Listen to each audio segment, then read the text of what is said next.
पित्रे ब्रह्मोपदेष्ट्रे मे गुरवे दैवताय च प्राप्याय प्रापकायास्तु नमः श्रीनिधये नमः।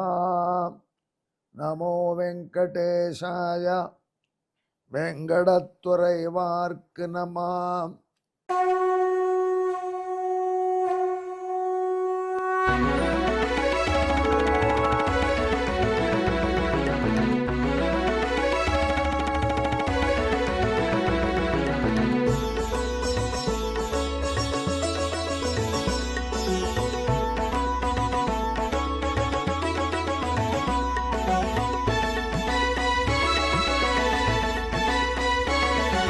सहस्रनामं सहस्रनामं श्रीवेंकटेश सहस्रनामं सहस्रनामं सहस्रनामं श्रीवेंकटेश सहस्रनामं।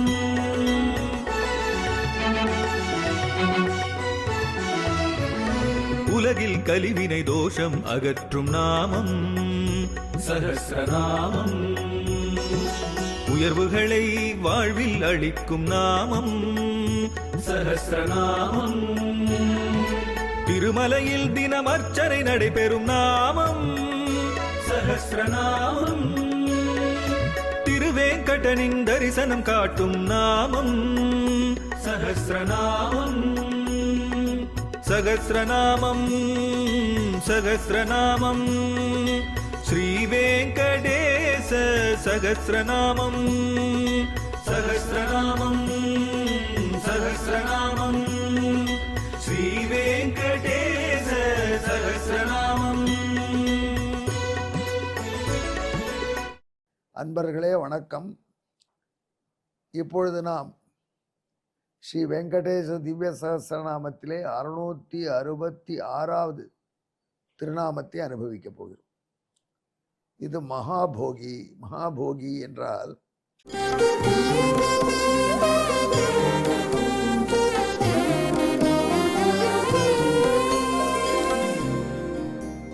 போகி என்று பாம்புக்கு பேர். போகி போக சயனி யசாயினே என்று ஒரு தொடர் கேட்டிருப்பீர்கள்.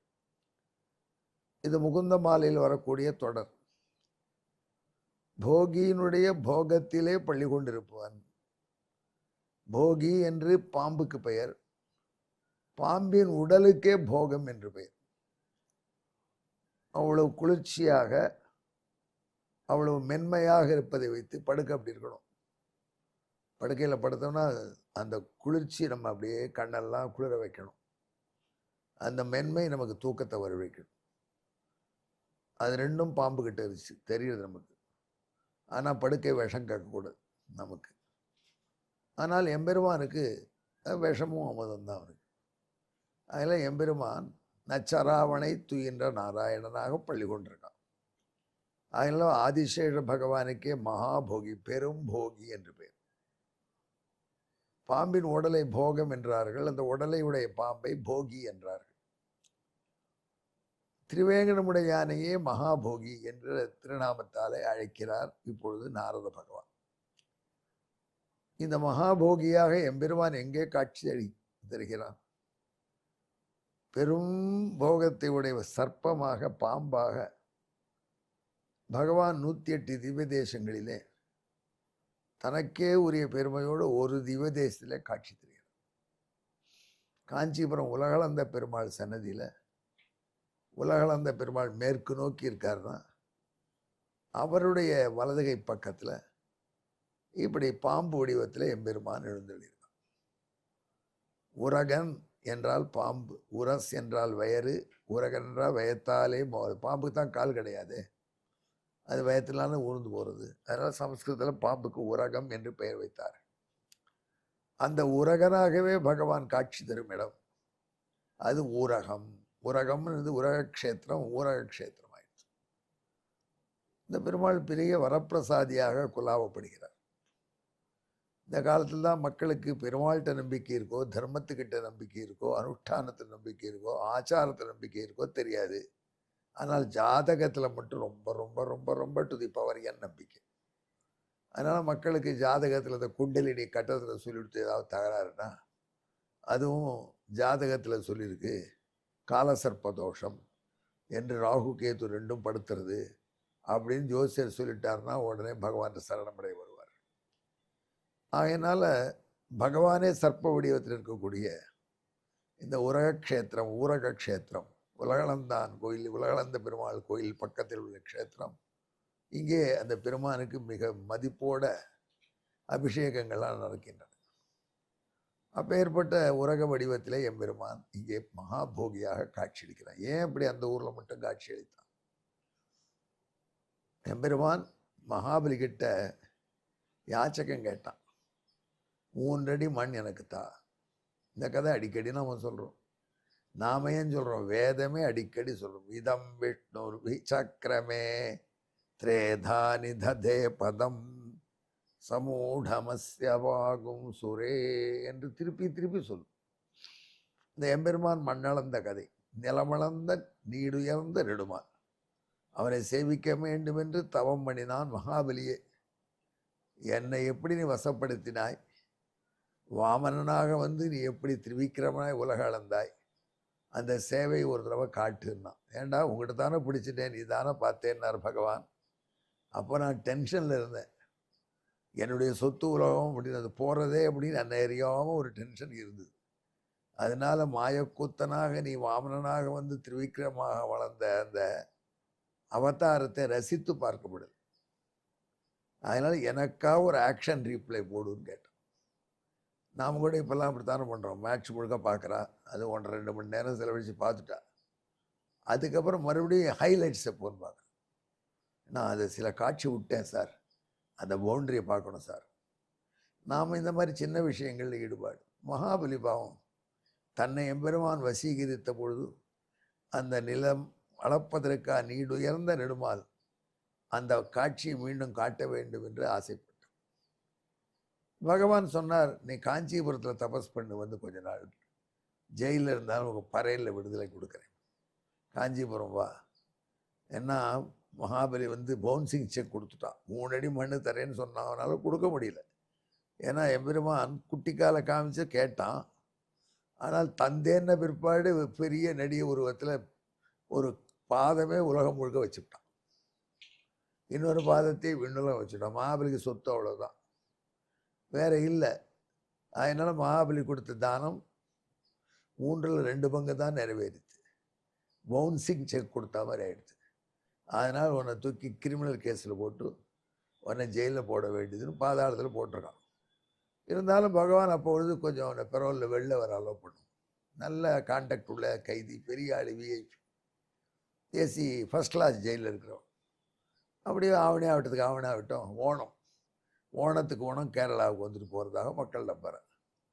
அவன் நிறைய நீண்ட பறையல் வாங்கிட்டு காஞ்சிபுரத்தில் வந்து எம்பெருமானுடைய திவ்யமங்கல விக்கிரகத்தை தியானம் பண்ணி கொண்டு என் கண் முன்னாடி உலகளந்த வடிவை காண்பி என்று பிரார்த்தித்தான். அப்பொழுது உலகளந்த வடிவை எம்பெருமான் காண்பித்தான். அதை ரசித்தான் மகாபலி. பெரிய நடிகை ஊரும் இன்றைக்கும் போய் பார்த்தேன்னா காஞ்சிபுரம் பஸ் ஸ்டாண்ட் பக்கத்தில் உலகளந்த பெருமாள் கோயிலில் உலகளந்த பெருமாள் எழுந்திருக்கு. நம்ம எரியாமல் நமக்கே ஒரு மரியாதை, ஒரு அவன் முன்னாடி இருக்கிறோம். அதற்கப்புறம் பகவான் கருடனை கூப்பிட்டார். அப்போ நடந்த நிகழ்ச்சி அதை ரீப்ளை பண்ணினார். இந்த மகாபலியை கேட்டபடி நமக்கு தரேன்னு சொன்னபடி கொடுக்கல, இவனை நாகபாசத்தால் கட்டி பூலோகத்தில் பாதாள லோகத்தில் கொண்டு விட்டு அப்படின்னு சொல்லிட்டான். மகாபலி மெய்சில் எடுத்து நின்றான். அப்போது இவனுக்கு காவலில் நான் எப்படி இருக்கேன்னு காண்பிக்கிறேன் அப்படின்னு பாதாள லோகத்தில் பெரிய சர்ப்பமாக ஆதிசேஷனாக தான் இருந்து மகாபலியை காப்பதை காண்பித்தான்.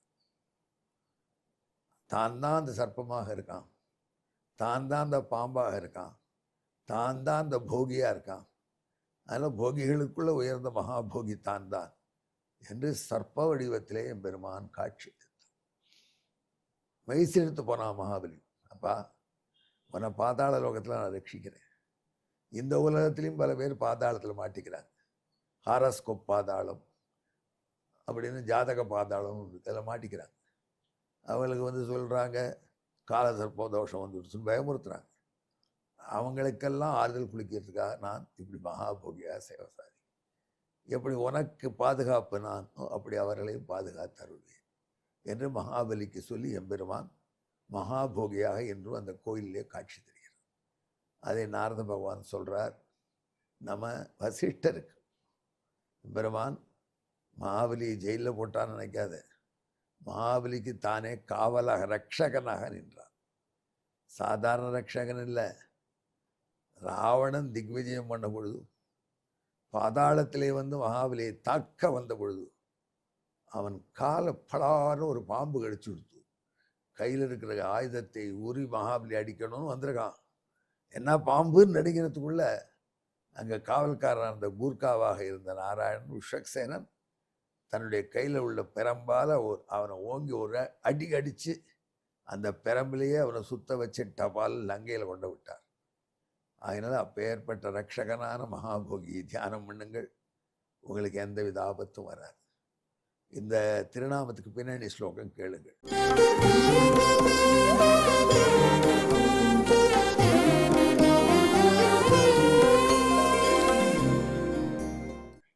மகாபோகி ரூபம் ததானோ விபத்யேஷ காஞ்சி நகர்யாம் பலித்யேவ சம்யாக திருப்தியை நிதம் தரிசனம் தத்பிரதாயா. சின்ன ஸ்லோகம், மகாபோகிக்கு ஏற்றபடி கொஞ்சம் பாம்பு நெளிகிற மாதிரி போகிற ஸ்லோகம். மகாபோகி ரூபம் ததானோ விபத்யேஷ காஞ்சி நகர்யாம் பலித்யேவ சம்யாக திருப்தியை நிஜம் தரிசனம் தத்பிரதாயா. மகாபோகினே நமஹா. இதற்கு பின்னணியான தமிழ் பாசுரத்தை கேளுங்க. பாதாளம் கலவிருக்கை தந்த போதால், தந்த போதுன்னு அர்த்தம். பாதாளம் கலவிருக்கை தந்த போதால் மாவலி வேண்ட போகியாய் தீதன்றி நீ வாழ நான் காவல் என்று பெரும் பாம்பாக உரகமாக ஊரகத்தை காணவே மகாபோகியாம். எங்கே மறுபடியும் ஜபியுங்கள். மகாபோகினே நமஹா. நமோ வெங்கடேசாயாம். வெங்கடத்துறைவார்க்கு நம. நன்றி, வணக்கம்.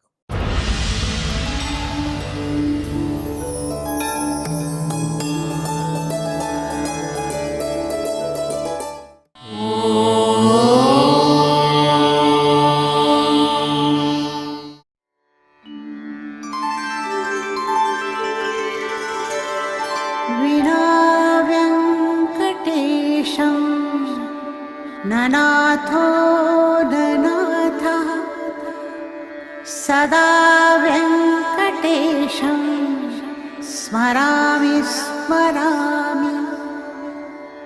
हरे वेङ्कटेश प्रसीद प्रसीद. प्रियं वेङ्कटेश प्रयच्छ प्रयच्छ.